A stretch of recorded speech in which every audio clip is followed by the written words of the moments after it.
Hey there, it's Tiffany of Clarity, Confidence, Courage, Women's Empowerment. I'm a women's life coach that focuses on helping divorced, heart-centered, compassionate, empathetic women rebuild, revive, and recreate their lives so they can build confidence and really go after dreams and lives they love. I am going to be talking about 5 ways to overcome loneliness after divorce.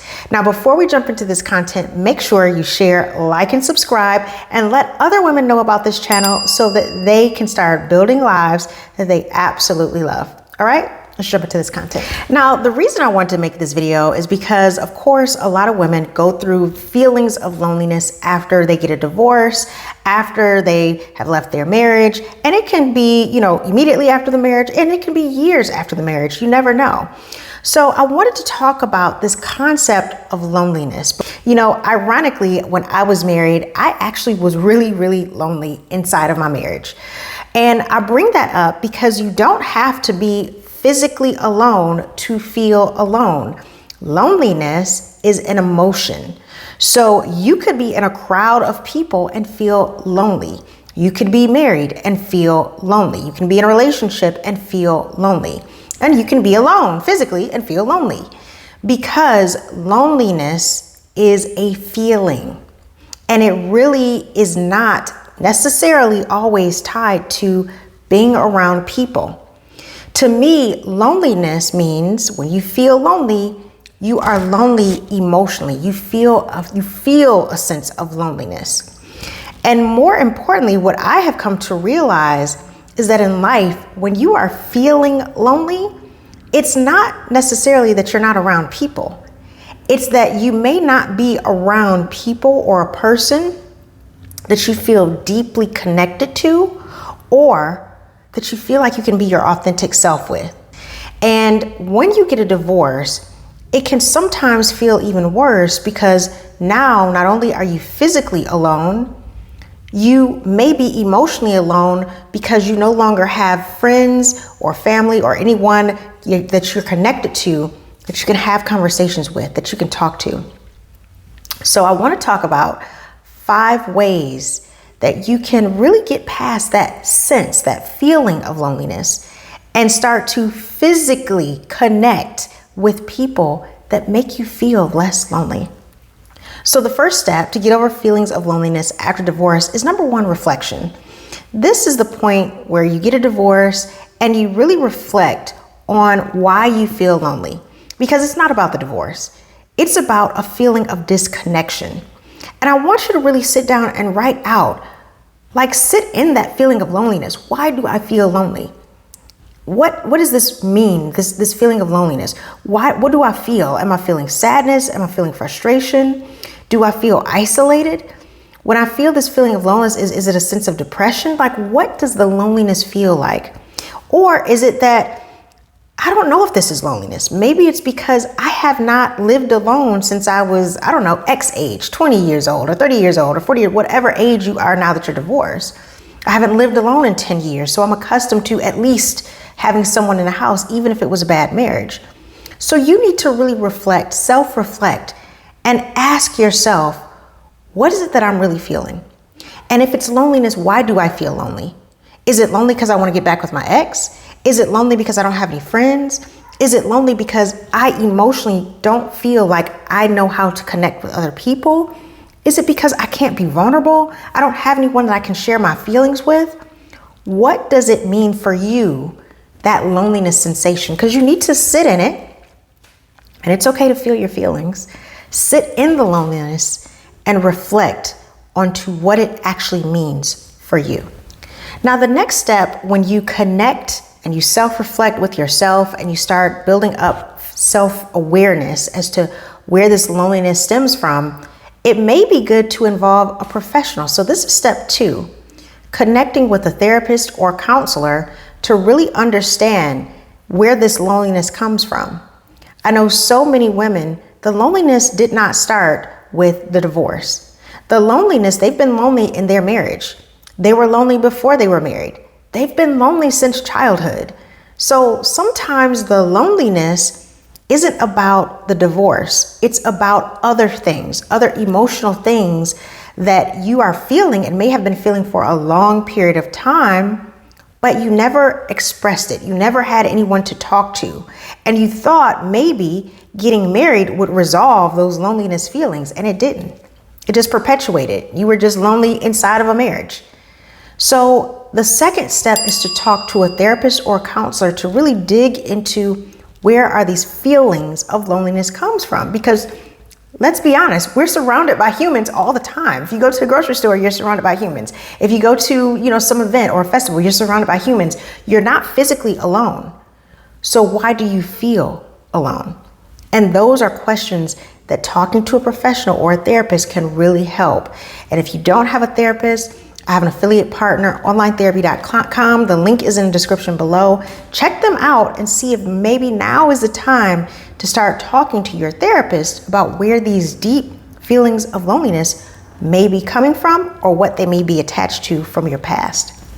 Now that you have built up some self-awareness, you've done some reflection, maybe you're talking to a therapist, next, you want to start reconnecting to doing things that bring you joy.